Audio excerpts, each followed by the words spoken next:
We just set up the 2022 reading challenge on Goodreads, and it's 95 books. So yeah, I'm excited kind of.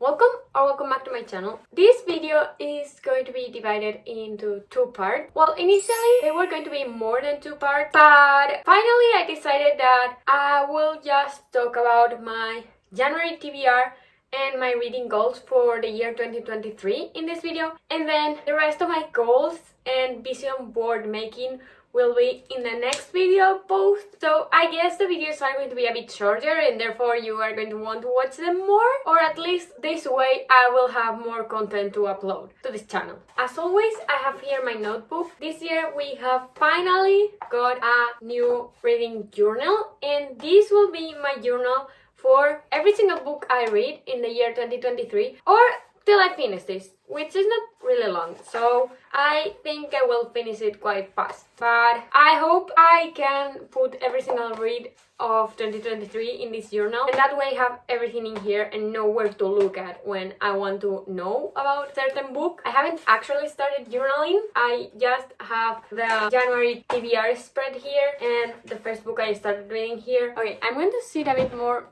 in the middle so that I don't have the sun flashing you all the time. Let's start with today's video. The first book on this list of books that I want to read this year should come as no surprise to any of you by now, and it's The Secret History by Donna Tartt. And I honestly want to finish this month and just get it over with. Still don't understand how this is taking me so long. I actually really liked the book. What I was reading, I really liked it. I guess it was more about the fact that it requires more mental power than a fluffy, nice romance. And I was trying to read it fast at first and it didn't work out. So then I grew anxious or like frustrated for some reason.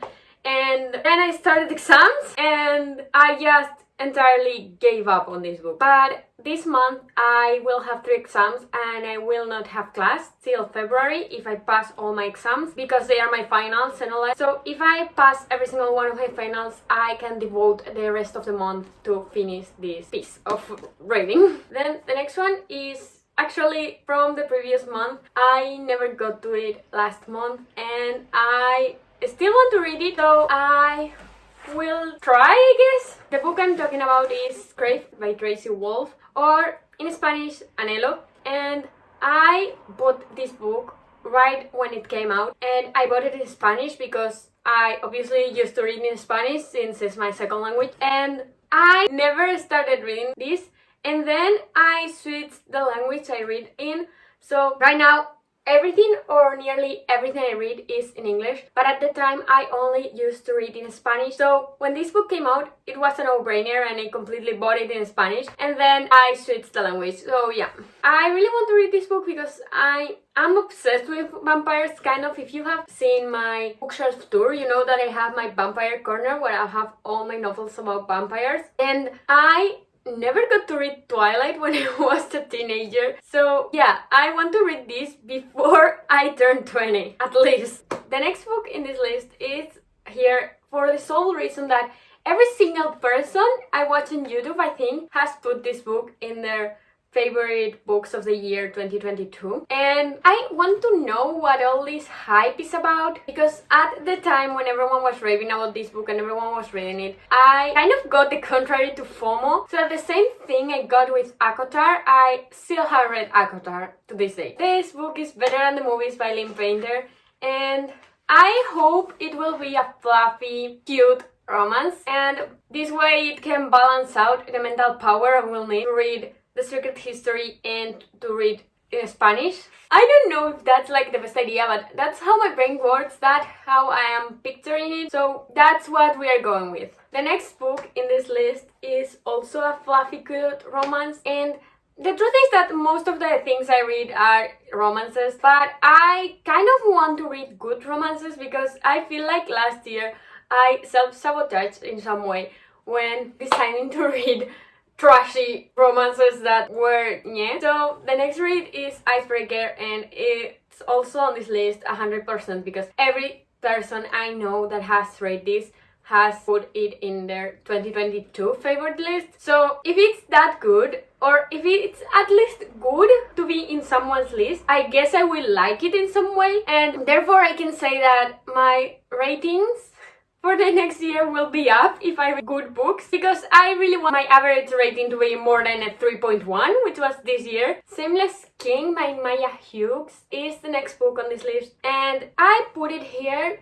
also because it's a romance, but because Steph Boher raves about this series, and because I think that in the first video I watched from Steph Boher, she talked about one of the books in the Kings of Rainhouse series, and I was like, oh, that sounds interesting. I added it to my TBR and I never ever thought about it again. So I only think about this book every time Steph Boher mentions them, and I want to know what they are about, because I think she's the only person I've heard talking about these books, and it's pure curiosity. The next couple of books I'm going to mention are 100% consequence of me watching this one video of this girl who talks about academic rivals to lovers. I will put it here, the photo of the video, and I will link it, I guess. And so this girl posted a video of academic rivals to lovers recommendation, and that's a trope that it's not done nearly enough, and I was like, oh, add into my TBR, add into my TBR. And I don't know how my brain thought that it was a good idea to add every single one of these books to the same TBR. Like, not all of them, but we have first Today, Tonight, Tomorrow by Rachel Lynn Solomon, and a lot of people have recommended this book already, so yeah, I'm just going with the vibe. They are academic rivals to lovers, and the only reason I haven't read this already is because I feel like having only one day, it's too short for you to meet a character, and I don't think I will grow attached to any of these characters if it's just like one day. I feel like I have to get attached to characters when you have like loads of experiences together. So I was hesitant to pick up this book, but when she said academic rivals to lovers and that it was good, I was like, okay, sold. I will give it a try, but I can't promise anything. Then we have the book I am actually reading right now, and this book is If You Could See the Sun by Anne Liang, and I am liking it. I have a couple of icks, but it's good, I think. I'm not going to talk much about it. The only thing that I like a lot, and it's not about the plot, so I can say, is that Anne Liang, I think, is Chinese, and the characters in the story is based in China. So since I am learning Mandarin Chinese, seeing all these Chinese words, like, there are not many of them, but there are a couple of them. For example, when a random girl calls the main character Jeje, which is older sister, and every single time I see something in Chinese, I feel so proud of me and of my teacher, I guess, because he's the one who has achieved this. Or when the main characters hear someone singing happy birthday in Chinese and they start like Chunsen Rikwala, and I was like, I know that, and I feel proud. Then we have another Asian author, because the next book is Not Here to Be Liked by Michelle Huart. I don't know if I'm pronouncing everything wrong. It's from the same video. I mean, academic rivals to lovers, that's everything you need to know about. That's everything I needed to know about this book. So I guess I'm going to read a lot of academic rivals to lovers this month. The next one is the second to last book in this series, and it's also solely because curiosity, but it's Deviant by Rina Kent, and I think this is the first book of the Royal Elite series. I'm not so sure, so please correct me if I'm wrong, but I've seen on TikTok the Royal Elite series, and I've seen people say that they feel like real people, or like, yeah, books where the characters feel like real people are my favorites. So we are going to give this a shot and see how I like the characters, how I like Rina Kent's writing. And I hope this will be good, and that I will grow attached to the characters, and that they will seem real people to me too. And the last book is actually because I have it on my physical TBR. I think I don't even know what this book is about, but the last book is Ace of Spades by, I'm going to try, Farida Abike Ijimide. I think I just massacred her name. I'm so sorry. And I know this is more of a thriller, but that's as far as I get. I think they are also like in an elite school, and that's it. I'm so ashamed of this, but I bought this because of the cover. I totally bought this because of the cover. And also, if you don't know, this book was on my first video on my channel nearly like in March. It will be a year ago, but we're in January, so I don't know how to do math, so we are going to stay with that. So it means that at least I bought this a month ago and I haven't read it yet. We're going to get to this at some point. Like, this is not a priority, but we want to get to this soon. This was the TBR. I guess that now we are going to go into the reading goals I have for this year. So if you were just interested in my TBR, you can click out of here, and I hope you're having a great day. If not, right now I'm going to continue talking about the other part of this video. Now, hello there! If you're still here, this means that you also want to know about my reading goals, or at least take inspiration from them in some way. This is my yearly planner for this year, and this is where I have all my 2023 goals, but right now I'm going to only talk about the reading goals. This is not going to take too long.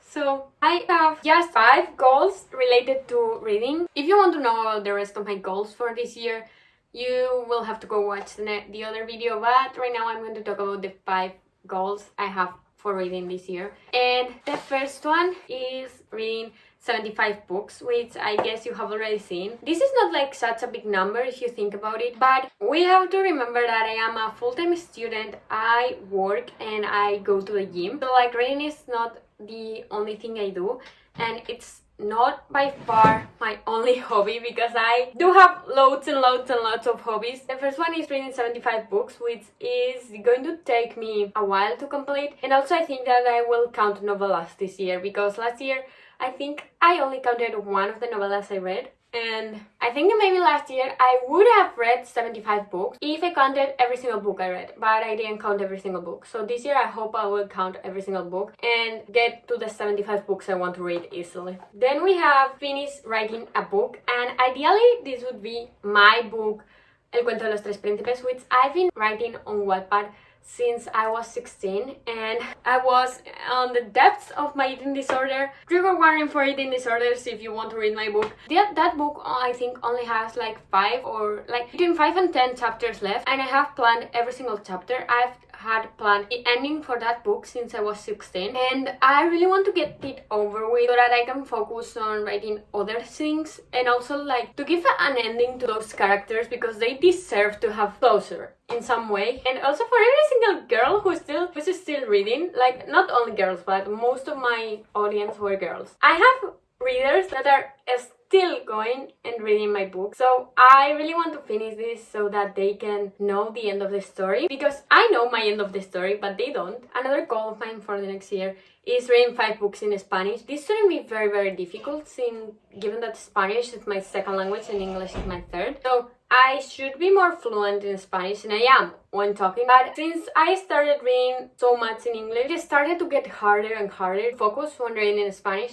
So we are going to try and read at least 5 books in Spanish, which I think I can achieve. At least I own more than 5 books in Spanish that I haven't read. So that's good, I guess. Then we have another goal, which is a crazy goal of mine, but is reading 1 book in French. For the ones who don't know, I speak right now 3 languages, so I'm fluent in Basque, Spanish, and English, and I am learning Chinese, Mandarin Chinese, and French. And I really want to read 1 book in French, because I think it will help my French a lot. And it's not quite like, I feel like reading texts in a Romance language is not very difficult for me, since I already speak Spanish. So reading a text in French or in Portuguese or in Italian or Catalan or Romanian should not be very difficult, but I haven't tried that yet, and I want to improve my level in the language, or like my skill in the language. So the goal is to read 1 book in French. I don't know if I will achieve that, but at least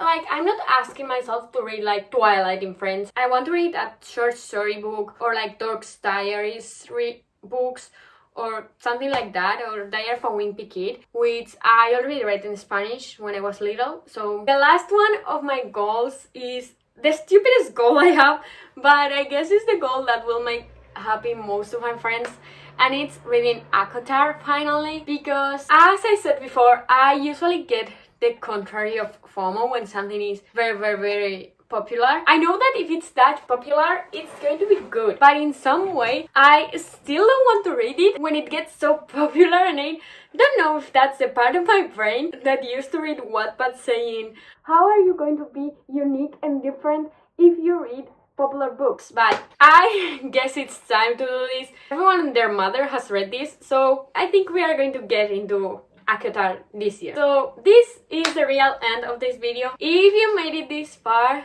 tell me in the comments what your reading goals are or your TBR for January. I hope you liked this video. If you did, you may consider subscribing to my channel because for you it's not much and for me it will make my day. And I hope to see you soon. Bye!